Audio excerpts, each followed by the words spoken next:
కాదని, మహాజ్ఞాన గ్రంథమని, నిజమైన దైవ గ్రంథమని నిరూపిస్తూ ప్రపంచ చరిత్రకారులు, ప్రముఖ శాస్త్రవేత్తలు మరియు బైబిల్ విరోధుల గుండెల్లో గుబులు పుట్టిస్తున్న ప్రపంచ ఏకైక మ్యాగ్నిఫిసెంట్ ఛాలెంజింగ్ స్పీకర్, విశ్వ విజ్ఞాన సార్వభౌమ, బిరుదాంకితులు శ్రీ శ్రీ జయశాలి పిడి సుందర్రావు గారి తనయుడు doctor and professor Lazarus Prasannababu గారు, క్రీస్తు విరోధులకు సింహ స్వప్నం, బైబిల్ ను ప్రతిఘటిస్తున్న వారి వెన్నులో వణుకు పుట్టించే క్రీస్తు తరఫున న్యాయవాది, జయశాలి గారి ధీరత్వాన్ని పుణికి పుచ్చుకొని దేశవ్యాప్తంగా దొంగ బోధకులకు ముచ్చమటలు పట్టిస్తున్న sensational young and dynamic speaker, Bible Open University India International joint director doctor and professor Lazarus Prasannababu గారు.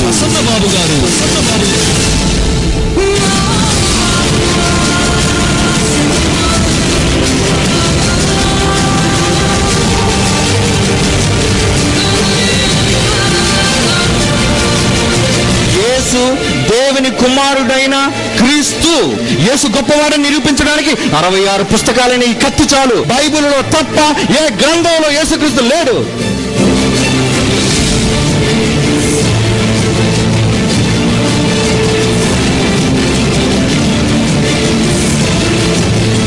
ప్రపంచంలో మినిస్టర్ అనే పదం ఒకళ్ళను వాడాలి అంటే ప్రభు అయిన యేసుక్రీస్తుకు తప్ప ప్రపంచంలో ఎవరికి వాడకూడదు మినిస్టర్ అనే పదం.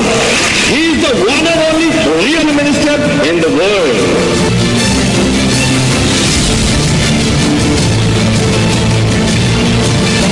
ధైర్యం ఉంటే యేసు క్రీస్తు మత బోధకుడిని నిరూపించమని చెప్పండి.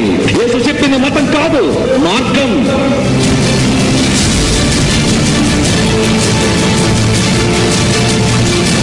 ఇదే నిజమైన జ్ఞానం, ఇది గొప్పది. ఒక సమాజంలో మనిషి మారాలి అంటే బైబిల్ చదవాలి.